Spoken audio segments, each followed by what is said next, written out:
kalau nafkah itu kan wajib atas suami. Tapi kalau istrinya ini istri yang nusus, maka tidak mendapatkan nafkah, ya. Nusus itu apa, ya? Bagaimana batas-batasan seorang itu dikatakan nusus? Nusus adalah seorang istri yang tidak patuh kepada suaminya. Melanggar perintah suami. Perintah apapun yang mungkin dan bisa ia lakukan. Perintah suruh naik pohon kelapa, ya, bukan begitu. Perintah yang bisa. Biarpun sangat sederhana. Kalau sudah tidak ada kepatuhan, itu membahayakan dalam sebuah rumah tangga. Karena imamnya sudah ada dengar lagi. Jadi kalau sudah tidak ada kepatuhan kepada suami, dalam hal-hal yang bisa ia lakukan dan mungkin ia lakukan. Beda dengan menunda, besok bang lainnya. Nggak mau. Suruh, bahkan sebagian mengatakan sampai urusan mubahat. Sayang, sini dong. Duduk. Nggak. Lah, kenapa nggak mau? Nggak mau. Nah, karena itu akan menghilangkan keindahan pada akhirnya. Sehingga kan dalam aturannya apa? Seorang suami adalah memberi nafkah dan beliau ada seorang imam. Kecuali disuruh yang haram. Wajib bukan dikatakan nusus, suruh melakukan yang haram. Istri suruh melakukan haram, dia nggak mau. Tetap wajib nafkah. Jadi hal-hal yang tidak haram kok tidak patuh. Itu adalah dikatakan nusus. Yang tidak patuh, maka tidak wajib memberi nafkah sebagai seorang suami. Cuman juga, ya unik juga hal-hal yang seperti itu. Nah kalau istrinya lagi nggak patuh, dibegituin mungkin tambah keras kepala kali. Mungkin ya dirayu kayak sayang, ayo makan bakso bersama. Dia ngerti kenapa kamu disuruh gitu aja nggak mau. Maka kepatuhan itu penting banget bagi seorang istri. Patuh hal-hal yang dia mampu, dia bisa.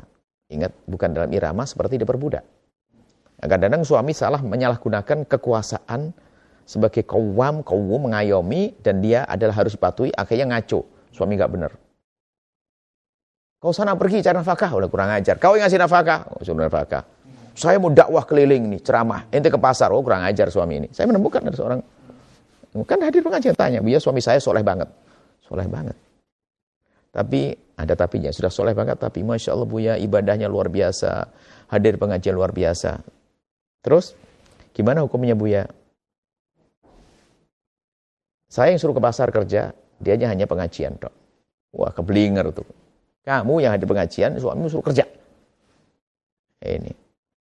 Dia ngerti istri itu. Kayaknya ini suaminya itu ustadz santri, tapi ngantuan dia itu. Dia ngerti, wajib. Kamu harus patuh dengan saya. Mungkin patuh suruh jualan, patuh ini. Jualannya seorang istri mencari rezeki adalah suka-suka dalam irama untuk menyenangkan suami. Tapi kalau menjadi sebuah kewajiban, jadi gak benar ini. Harus. Sementara suaminya ongkang. Gak benar. Ya, seperti itu ini. Hidup.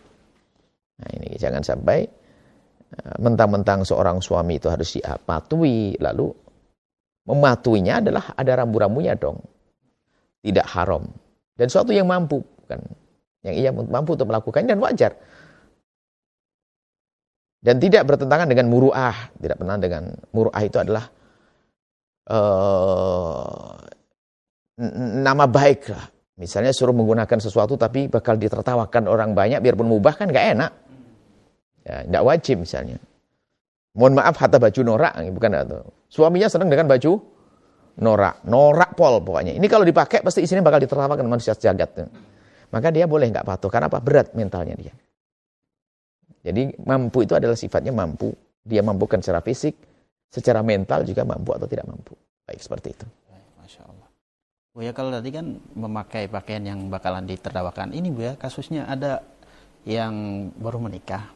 Dia disuruh memakai baju yang unik. Misalnya didandanin cemong-cemong gitu Bu ya. Tapi mungkin dalam irama riang gembira di dalam sebuah rumah. Dalam rumah kan ada masalah. Itu kan iseng itu bukan itu pun harus ada sebagian mohon maaf, ada sebagian wanita itu yang minderan. Anda sebagai seorang harus paham. Ada wanita minderan karena punya permasalahan dalam dirinya. Padahal dia cantik sih. Cuman minder banget sama suaminya. Nah ini tolong suami harus paham. Itu kalau sedikit dipolah-polah, tambah hancur mentalnya. Sehingga dia agak sisiran rampak acak sedikit aja langsung. Jadi kayak merasa bahwa depan suaminya kayak tidak cantik. Ini mental sebenarnya, permasalahan mental. Nah, betul. Jadi itu bahaya sekali kalau seandainya suami tiba-tiba ngerjain tapi yang menjadikan dia hilang kecantikannya, jangan dong. Cemon-cemon jangan seperti itu, karena dia mentalnya. Ada orang malu betul loh ya, digituin. Malu dengan depan suaminya, karena bagi dia adalah suami harus tampil istimewa. Maka ada dua kutub ekstrim, yang satu karena sakit mentalnya. Ada satu lagi perempuan, Masya Allah, innalillah, nggak pernah dandan sama suaminya, cuek, tapi kalau hadir kondangan cantik dia. Tapi di rumahnya, Masya Allah, suaminya dikasih daster robek tahun 90, bawang segala macam. Ada perempuan semuanya sendiri. Dan itu ada pengaduan, ya Allah. Ini kewajiban istri untuk tampil bersih ya. Ini saya masukkan di sini. Anda sebagai seorang istri, baju bagus baru tidak harus. Akan tapi bersih harus dong. Aroma yang indah dan sebagainya.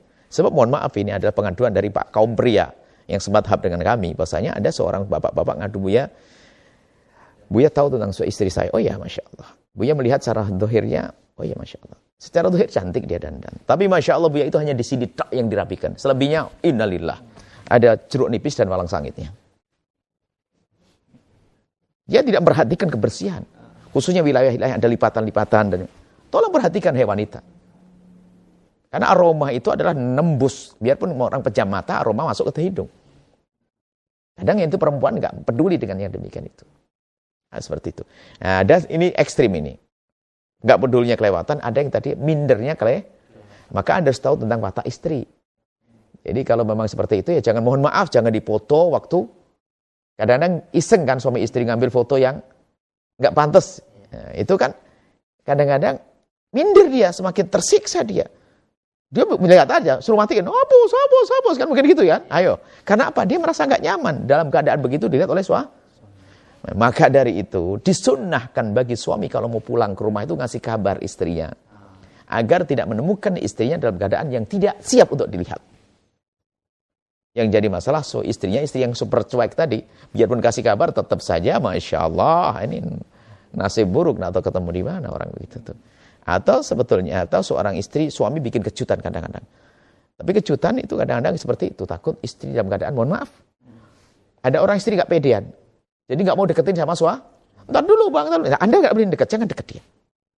Karena dia ingin mendekati dekat dengan Anda dalam keadaan dia siap. Entar bang. Ada satu ketika, Buya, istri saya itu kalau saya deketi ya, kamunya gak tahu diri waktunya dong. Iya Buya, harus dia ke kamar mandi lama-lama, rupanya Pak untuk dandan. Anda hormati dia. Oh, rembulan keluar dari kamar mandi? Nggak ada apa-apa. Biar tampak senang dong dia berjuang berdandan kok. Kadang-kadang suaminya itu sering gunyongan. Biarpun di kamar mandi 1 jam tetap nggak berubah. Ini kurang ajar. Ini adalah mulut-mulut yang tajam. Kadang-kadang guyonan maksudnya. Tapi menyakiti nggak boleh. Apalagi perempuan, mohon maaf. Kadang-kadang selalu menjaga kecantikannya. Jangan Anda sebut kekurangannya. Nah, seperti itu. Dan suami juga kadang nggak mau dandan. Nah ini cuek, naudzubillah suami. Tolonglah beli minyak wangi, ikan gigi, sisiran, rapikan. Nah, itu perlu dandannya tuh. Dandan untuk istri itu penting tuh. Aroma bagus. Sahabat Al-Bahjah TV, setelah menyaksikan video ini, jangan lupa bersolawat kepada baginda Nabi Muhammad. Shollu ala Nabi Muhammad. Allahumma sholli alaihi wa